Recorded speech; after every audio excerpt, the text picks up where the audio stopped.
Yeah, I'm very privileged to have Dr. Nehal Patel, a well-known maxillofacial surgeon from Surat, is here in Mangalore and in the department. So we thought we'll utilize his experience and ask you, queries regarding the TMJ and mainly arthroscopic surgery. He's a well-known arthroscopic surgeon, TMJ arthroscopic surgeon in India as well as international. He goes to places and operates, and they do a lot of level up to level 3 TMJ arthroscopic procedures. So I would like to ask, there are a lot of lingering questions among the youngsters about, and TMJ arthroscopy is something which is recently has come into, vogue. So I would like to place certain questions which our viewers might have. So Nehal, you are doing on a regular basis now on arthroscopy. So let me ask you, why TMJ? What is so much of interest about TMJ? So let me put you in this way. When we were in dental college, we were taught that the TMJ is a dental structure. The TMJ is a joint, and if you look at the entire world, this is the only joint which comes under maxillofacial surgery. Rest all the joints are under orthopedic, and when it comes to TMJ, I think even the orthopedic surgeon, they do not treat. Now, if you look at the scenario, it's a joint, so it is bound to degenerate, it is bound to age, it is bound to undergo a traumatic injury, it is bound to undergo a lot of things which is orthopedic rather than dental. Until now, whatever treatment we were hoping to get correct is aimed towards the dental treatment. Let's say we were taught that occlusion is the only etiological factor for damaging TMJ, or maybe changing in occlusion may treat the TMJ. Yeah, I was about to come to that. There are a lot of misconceptions, there are a lot of overlapping. So I call the TMJ the mystery joint, TMJ, because it is a mysterious joint, and that's why I thought why not to just go a little deep and understand the pathology, the treatment, the etiological factor, and give a patient more comprehensive treatment rather than firing an arrow in a blind. When you said about the mystery joint, that is my second question, because now there are the kind of a problem what we face in the temporomandibular joint is also huge, or there is a variety of things what can affect the temporomandibular joint, and that is also, it could be variety of the reasons also. Now there are various aspects of the treatment, start from conservative, no treatment, only counseling, some injections, to splints, to occlusal adjustments, to various options are left. So basically TMJ does not, I can't say TMJ belongs to any particular specialty. It's a huge array of options. So there is a lot of confusion as far as the diagnosis is also concerned, as well as the management is also concerned. So what do your take as a surgeon? So let me put in this way, we will go step by step. One, you said it's a mystery joint. Why it is mystery joint is because it is under the dental fraternity.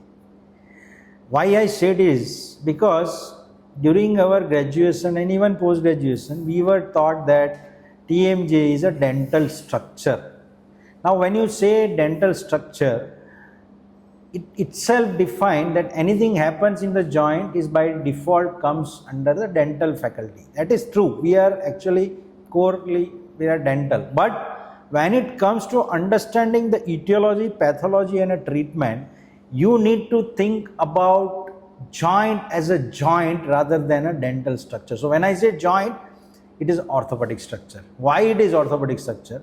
Because knee is an orthopedic structure, elbow is an orthopedic structure, shoulder is an orthopedic structure. They all have a similar thing, that is two bone or I mean, see, I am not going deep in basically a joint, a different type of joint, but there is a cartilage, there is a two bone, and that moves. And majority of joints are synovial joint. What I mean to say synovial is basically there is a synovial membrane which leaches out the synovial fluid and which cause a lubrication. So structurally, it is an orthopedic structure rather than a dental structure. So when you think joint as orthopedic way, the entire treatment, understanding of etiology, understanding of pathology changes. How it changes? I'll give you a very simple example. If you look at the dental definition of internal derangement of the TMJ, what it defines is as a change in position of the disc, relation of the disc to its articular eminence and a condyle. So now when you define this, the definition itself, if you look at it, we are aiming now, since the internal derangement is defined as basically change in relation of the disc, entire treatment was aimed towards disc problem, positioning the disc in a normal anatomical structure, or maybe the mobilizing the disc. Now if you look at the orthopedic literature, the definition of internal derangement is changes there. So what did they call internal derangement is any structural damage which happens inside the joint. Any structural damage happens inside the joint, including bone, fossa and cartilage. So what it does now? It defines the structural changes which is happening anywhere. It says any structural damage. So once the joint is damaged, the aim of any treatment is to improve the mobility of the joint rather than getting the anatomy of the joint normal. That is where the main difference is. I'll give you another example. We have defined internal derangement, subluxation and dislocation separately in a dental literature. Now it is a separate entity, like shoulder dislocates. So they say shoulder dislocation. There is a hypermobility of the joint which can bring the joint more flexible. Now if you look at the orthopedic way of thinking, or orthopedic way of defining this dislocation and subluxation, where the dislocation is happening, where the subluxation is happening, is it happening outside the joint? No, it is not happening outside the joint. It is happening inside the joint. So basically, it is a wider variety of internal derangement rather than a separate entity. So when you look at the joint orthopedic way, the etiological factor changes. So I'll give you example how orthopedic damage happens. One is something called as a macrotrauma. We all know what is macrotrauma is. We are walking on a street, you don't see a pothole and you just put your foot inside it. Now you have twisted your ankle. So if you have twisted your ankle, are you going to treat your nail? No. No. No.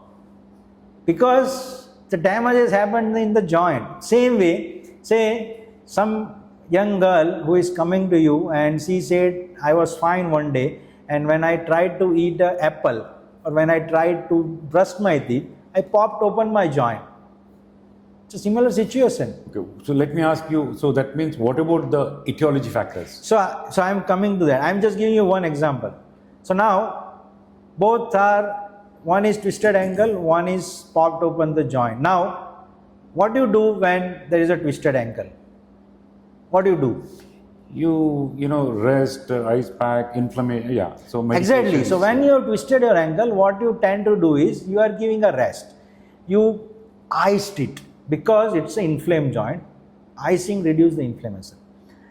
You take anti-inflammatory and possibly you restrict the movement.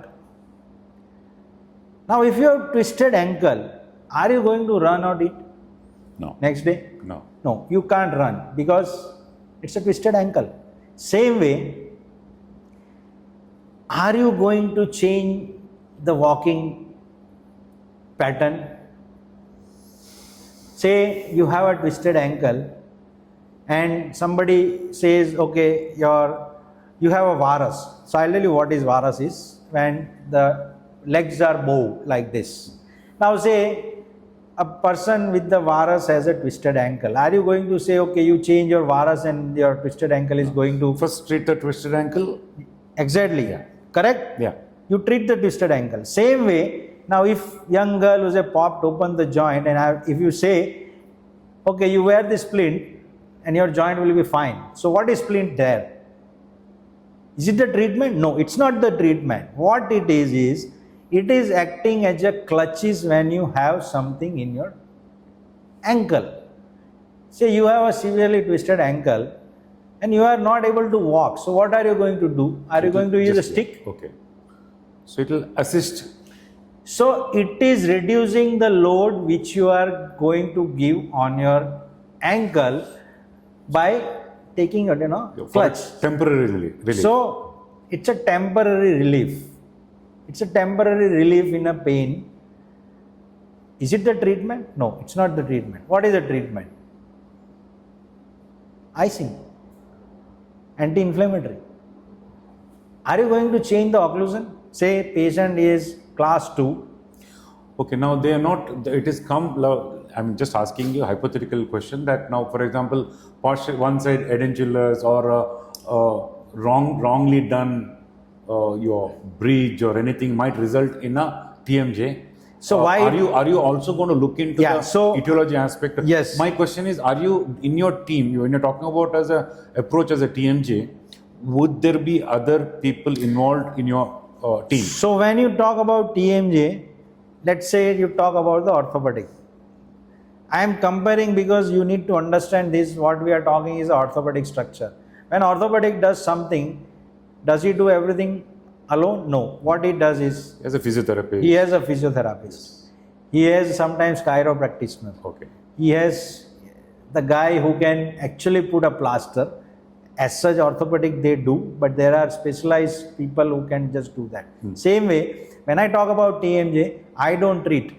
My patients of surgery are only 10% of the entire TMJ population. So when I talk about my surgical field, it is only 10 to 15%. I don't just go and operate on it. But at the same time, what I mean to say is, say your question of occlusion or bridge or partial edentulous. Now you think about this. I'll give you an example. When did this happen? After age of 30, 35, 40, right? You are talking about when the dental problems start. Although there are problems which happen in younger patient also. But let's talk about the people who are above 45 and they do come to you for implant or partial edentulism. Now you think about this. You think about this. Your entire muscular system in your joint, your masseter, temporalis, your medial pterygoid, lateral pterygoid, your SCM, your trapezius, they are adapted to one particular position of the joint or the occlusion. Say for 40-45 years, they are chewing on one particular occlusion, irrespective of whether it is class 3, class 2, class 1, whether it is deep bite. But that joint is adapted on that particular occlusion.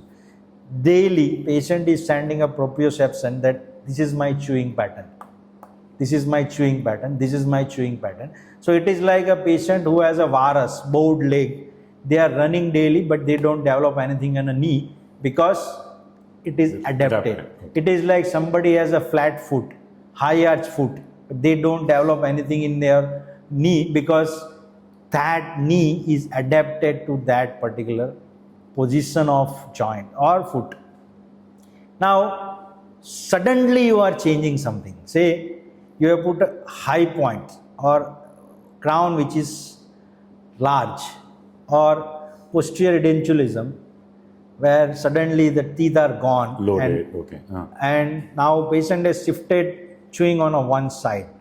So now what patient and doctor is doing is, you are asking that joint which is adapted for 45 years to change the adaptation on the newer set of occlusion.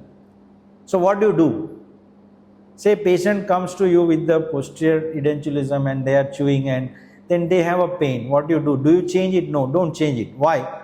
Because you have added something new and you are giving a proprioception from your occlusion to the joint that this is my new pattern of chewing. This is my newer sets of occlusion. You give time because joints are adaptable. If you give a time, there are two possibilities.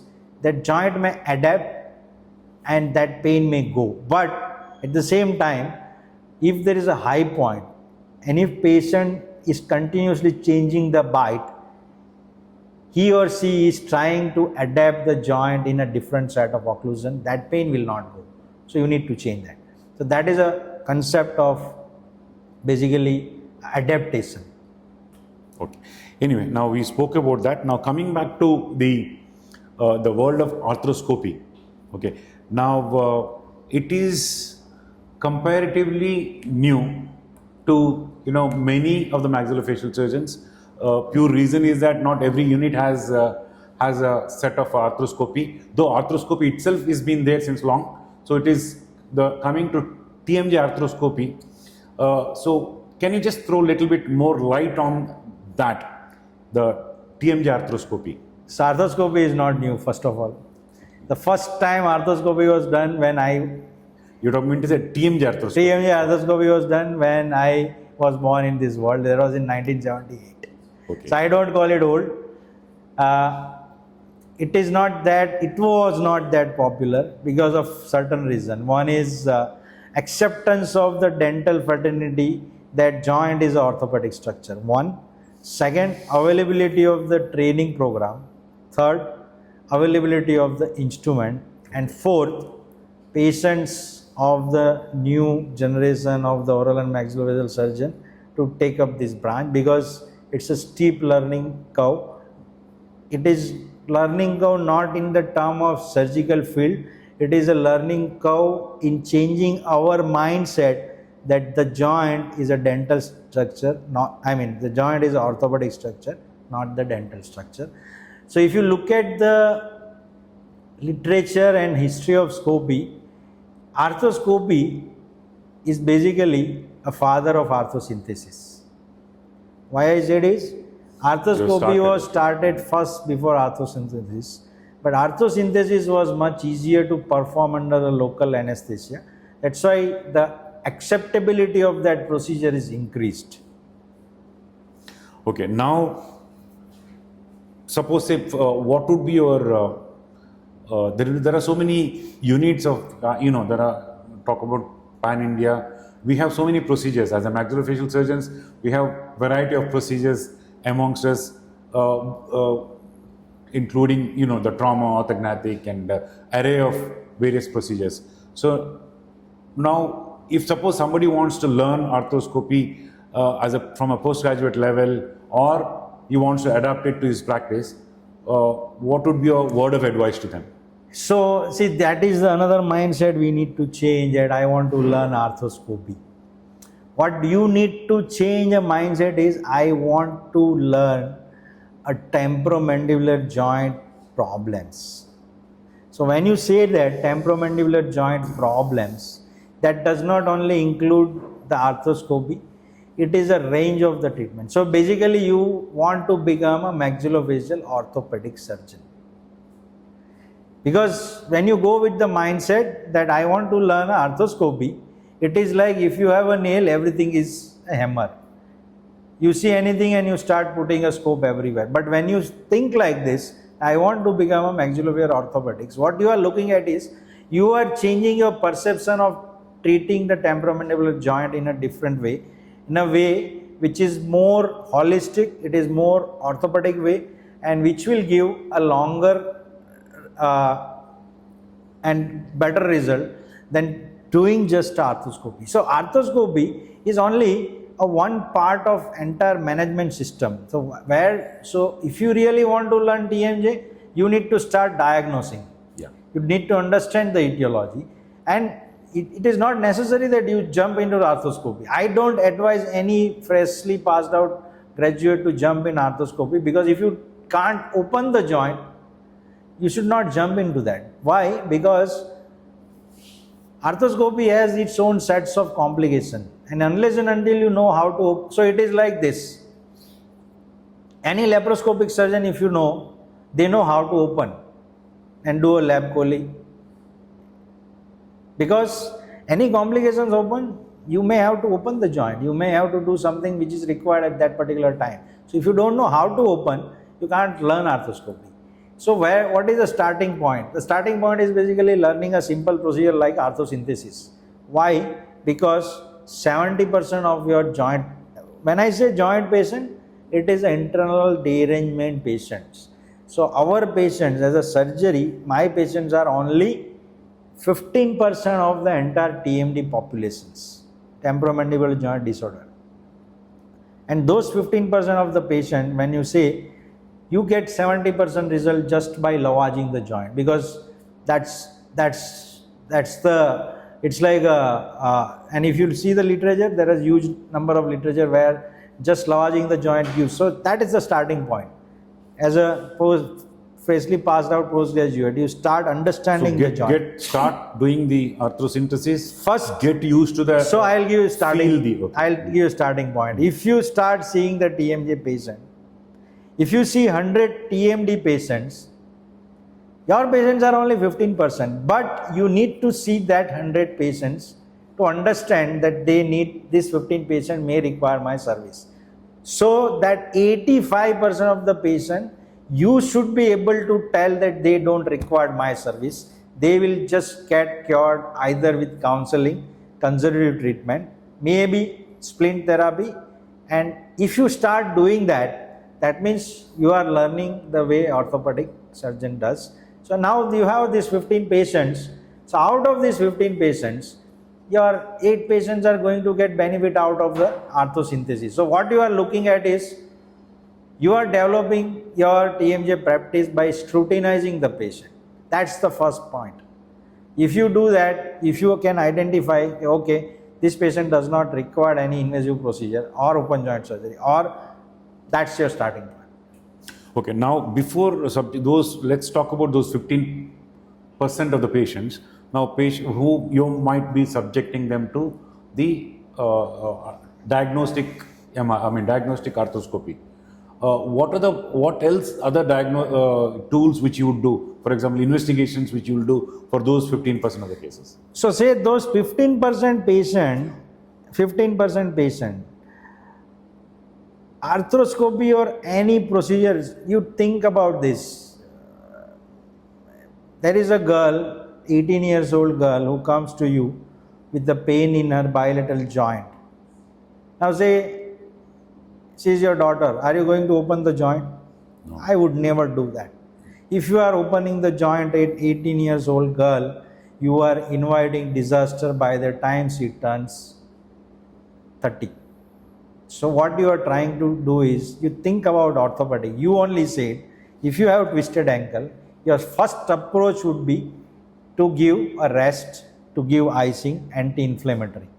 Same way, if there is a macro trauma, young patient, recent history, counseling, reduction in inflammation would suffice. So those 15%, majority of them they get. So our protocol is 6 weeks of conservative treatment. First 6 weeks of conservative treatment in the term of icing, in term of, it depends. Sometimes it is muscular, you give HIT. No, I wanted to know what are the investigations like MRI. Yeah, so that's what I am coming. Yeah. So TMJ is a clinical judgment.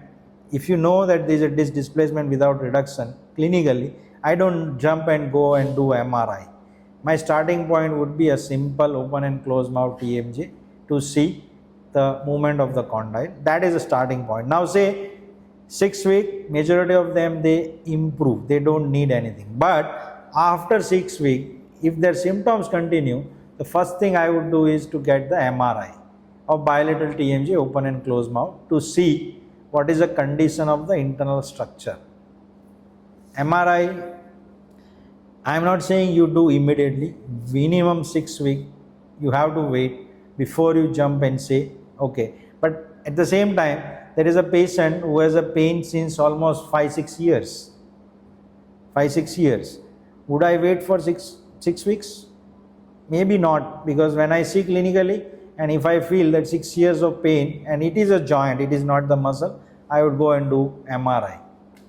Okay, last few questions. So what I wanted to know from the diagnosis, can you just throw some light for the viewers about level 1, level 2? So arthroscopy is divided in 3 levels: level 1, 2, and 3. The level 1 is so arthroscopy is basically 2. One is diagnostic, one is therapeutic. Why it is diagnostic is you are seeing inside the joint. It is like your eye inside the joint. You are walking inside the joint and roaming around. So even if there is a small perforation which you may miss on the MRI, it is visible. At the same time, when you do a diagnostic scopy, you are lavaging the joint, because when you do arthroscopy, you lavage the joint with almost 500-600 ml of ringer lactate. So what you are doing is you are making that joint which is more on a catabolic state to anabolic state, and when you do that, your diagnostic scopy becomes a scopy guided arthrosynthesis. It gives you direct visualization. Now that is level 1. Now what is level 2 is, say, chronic problem. There is a disc which is deformed, there is a disc which is displaced. Young patient, recent history of disc displacement where the joint space in a closed mouth is enough to hold the disc back. You can put a second trocar, you can do aminectomy, you can do aminoplasty, you can do cubulation, you can increase the space, you can inject directly in the retrodiscal ligament. That is for the second port. And level 3 is basically if you want to put a disc back. Now if I do 100 scopy, now think about this. 15% of TMD patients are yours. Out of 15%, majority of them they improve with conservative treatment. Out of that, now if I am doing a 100 scopy, my level 2 arthroscopy would be around, say, 90 to 92%. Rest 8 is only level 3 arthroscopy. So do you need to learn level 3? Yes, you need to if you progress in your TMJ practice. Else, if you learn how to do a level 1 scopy, that would be sufficient. Okay, lastly, I would want to ask you, now we know now suppose somebody wants to learn. I know about TMJ mini residency in US and kind of a thing. If in India, if somebody wants to really learn more about TMJ arthroscopy, where they should go, whom they should approach? So first, as I said, first thing is to start developing the concept of, so when they start doing this diagnosis and arthrosynthesis, the concept becomes easier. I mean, see, we are open at all time. Our centers, we invite a lot of observers. They can come and see what is arthroscopy is. Which is new phase in Surat. They can see, they can observe, and if they develop interest, because see, there are a lot of things which is involved. Arthroscopy is not the thing which you can learn in a day. You need time, you need patience to learn it. And then there are small workshops which me and along with Dr. Pramod, Amrita, we do a couple of times for cadaveric course. So those things you can take up and start learning. I know a lot of people in India who has not attended outside, but they do a level 1 scopy here and they do good. So I mean, it's a steep learning curve, but at the same time it's quite rewarding. Yeah, with that I would thank you so much, Dr. Nehal. Thank you, sir, for inviting and having this, because I think we should stop, otherwise I will eat your entire day on talking on TMJ. Yeah. So anyway, thanks for your visit for the Department of Oral and Maxillofacial Surgery, AG Institute of Dental Science. From all the faculty and management, I would like to big thanks for spending time with us. Thank you, so sir. Thank you very much. Thank you.